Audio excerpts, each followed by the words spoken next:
Kæra þakki fyrir það og bara takk kærlega fyrir Íslensk verðbréf að halda þessa ráðstefnu og bjóða mér að vera með. Ég hef síðastliðin 6 ár unnið hjá Sveitarfélaginu Norðurþingi sem verkefnisstjóri í Bakkaverkefninu og svona líka að taka þátt aðeins í ferðaþjónustuverkefnum sem er á svæðinu. Ég ætla að fjalla nokkur þeirra núna en það er búið að fara yfir þau flest, þannig að bara gera það vel, þannig að stuttu tíma eftir. Þannig að ég ætla að fókusinn verður aðalega á þessa uppbyggingu innviða í kringum Bakkaverkefni.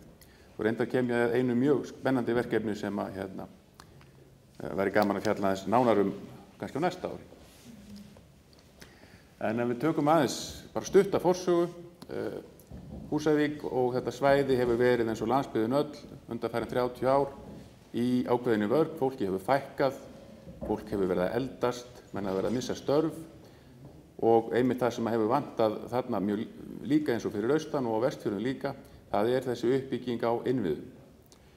Það sem hefur þó hjálpað þessu svæði mikið að það er að ferðaþjónustan hefur verið gríðarlega öflug undanfarin ár og hvalaskoðun er náttúrulega þar aðalvaxta broddurinn.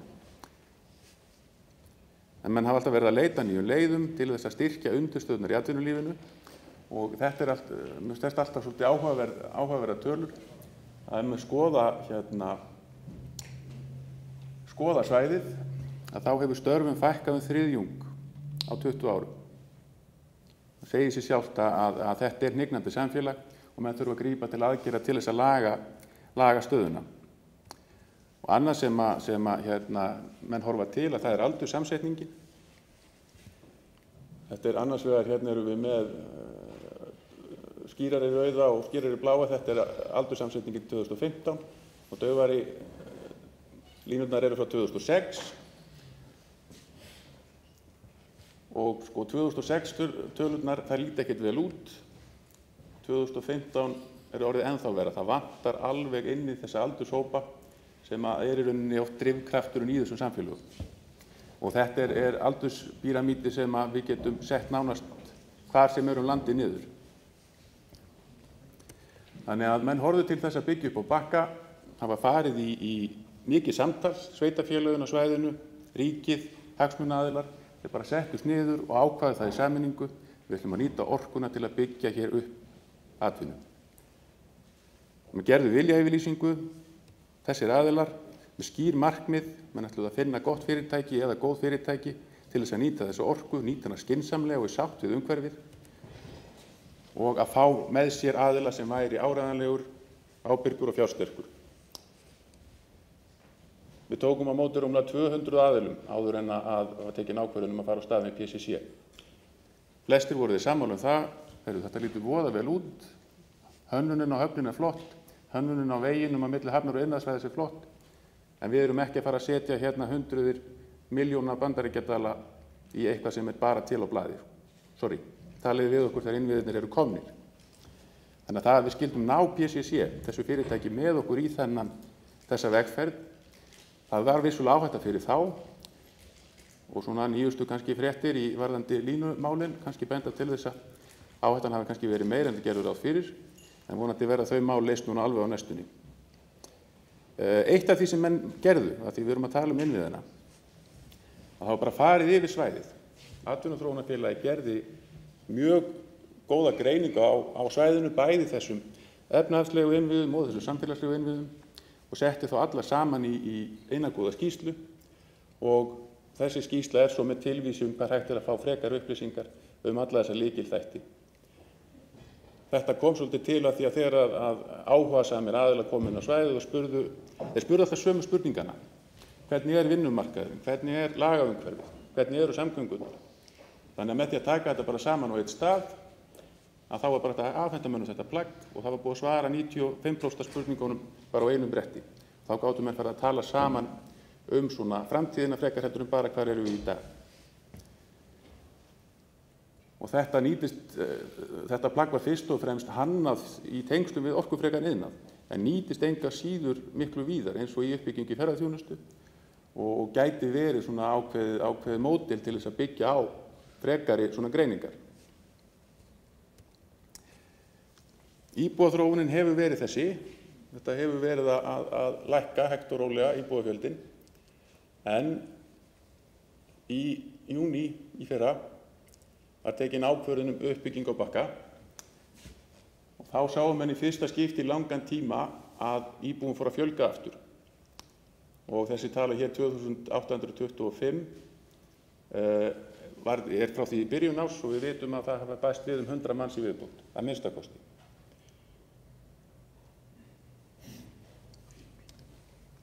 Sá hópur sem að koma núna, við vitum þetta tímabundin, fyrst og fremst tímabundin, hópur sem að koma tímabundin, en við sjáum fyrir okkur að til lengri tíma þá getum menn vonandi farið yfir 3000 manns á þessu svæði. Hér glæra sem að einhverjir kannast við, þessu voru hérna í fyrra, Kristján Þór Magnússon var með þessa glæru. Þetta bara staðan sem að við erum að horfa til. Það verið að fjárfesta fyrir 80 til 90 milljarða króna inn á svæðið. Helmingurinn af því að koma utan frá þýska fyrirtækinu, PCC, þetta 40 milljarðar. Það 5 milljarðar sem að fara í beina innviði, vegi og höfn og restin svo að fara í orkuöflun og orkuflutning. Ferðaþjónustan bara eflist og eykst með hverju ári. Einkafjárfestingin orðin mikil og ferðaþjónustan í Norðurþingi og sérstaklega Húsavík eiginlega komin á þann stað að hún orðin ein af þessum aðalstoðum. Það ekki þannig lengur að ferðaþjónustaðalar koma og segja, heyrðu, við þurfum aðstoð til að gera þetta eða hitt. Þeir bara orðin drifkraftur í samfélaginu. Og svo batna samgöngunar hægt og rólega og eins og hefur komið áður fram þá búið að lofa því að klára Dettifossveginn en maður fagnar svona hóflega, maður hefur heyrt þetta áður. En ef það gengur þá það mjög gott fyrir þetta svæði, fyrir uppbyggingu ferðaþjónustu.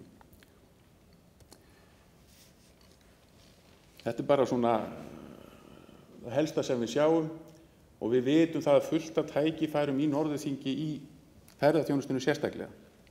Við erum með sléttuna, óbóðslega heillandi svæði, heimskautsgerðið á Raufarhöfn. Þetta alveg stórkostlegt fyrirbæri. Ef við hefði ekki skoðað það nú þegar þá myndi ég fara og kíkja á þetta. Svo náttúrulega höfum við Ásbyrgi en það svo búið að fjalla ágætlega ferðaþjónustu vinkilinn, þannig að ég ætla svona kannski að fara minna í hann. Hluti af þessari greiningu hvað fáum við inn á svæðið. Hvernig breytist mannfjöldinn þá á Húsavík og í næsta nágrenni. Þetta alltaf ákveðin debatt það hversu mörg eru afleidd störf. Við vita nokkuð hvar beinu störfin koma, en hvað verða til mörg afleidd störf í kringum svona iðnað. Það engin einn útreikningur réttur, en menn reyna að nota svona að meta þetta svona hóflega og samkvæmt því að miða við það sem að gerast hjá PCC á Bakka, að þeir ætla að vera með 120 manns í vinnu hjá sér, að þá getum við verið að horfa til þess að séum 250 ný störf sem að koma inn á svæðið og þegar allt tekið saman að þá eru menn að horfa í það að það vanti 100 til 120 nýjar íbúðir á svæðið. Og það einmitt innviðir sem að merkilegt nokk vantar.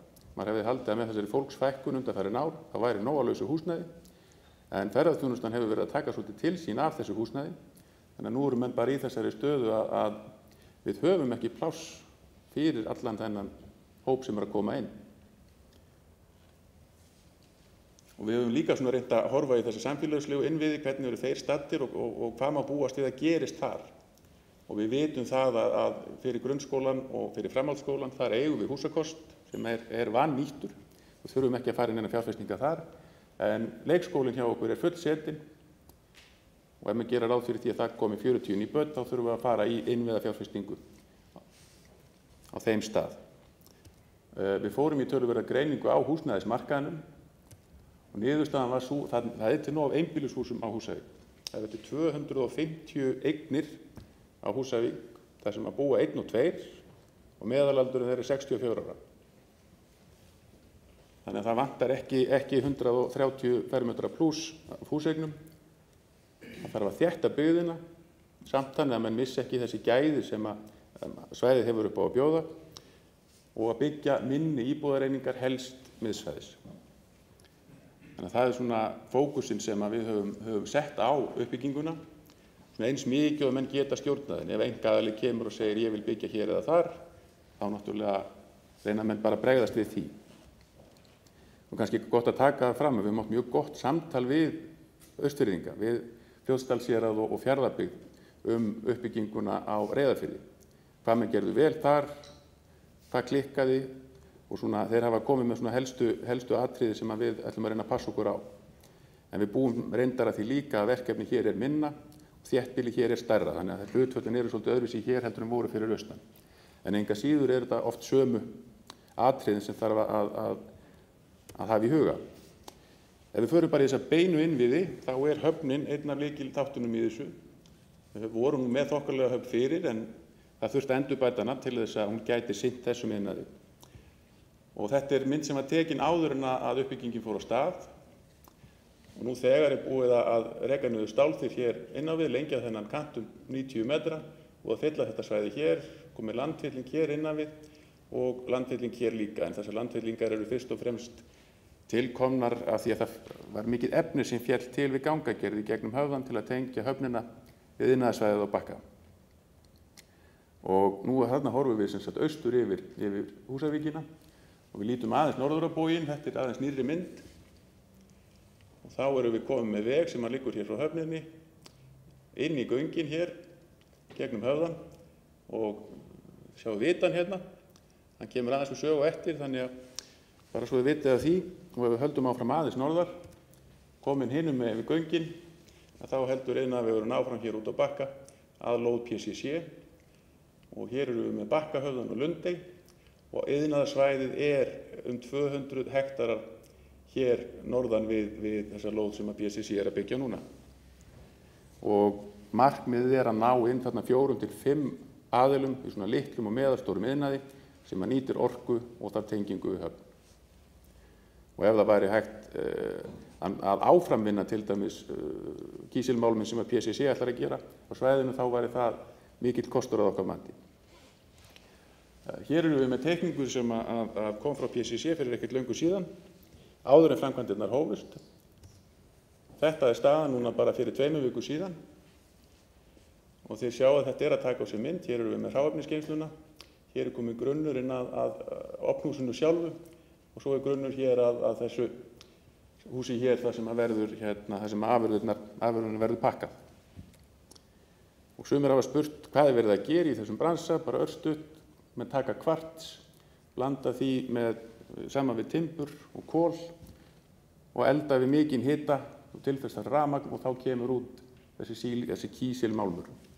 Og þessi málmur svo notaður í áframvinnslu í efnaiðnaði, í áliðnaði og víðar.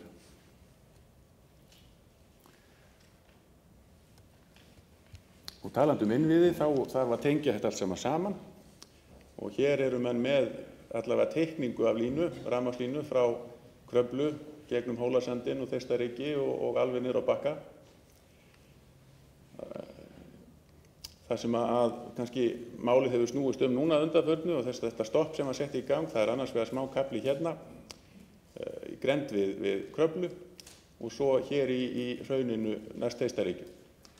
Megnið af þessu svæði, eða sem megnið af línunum hefur fengist leyfi fyrir og vonandi geta með gengi frá því núna í þinginu að klára þessa framkvæmd. Því það var búið að ganga frá öllum undirbúningi, það var búið að fara í gegnum alla ferla, fá öll leyfi og þetta stoppur fyrst og fremst tilkomið vegna óvissu lög sem eru sett 2015. Lok árs 2015, löngu eftir að öllum fyrirvörum aflétt af öllum hlutum verkefnisins. Þannig að eins og Kristján Þór sagði áðan, þetta bara stórskrítið.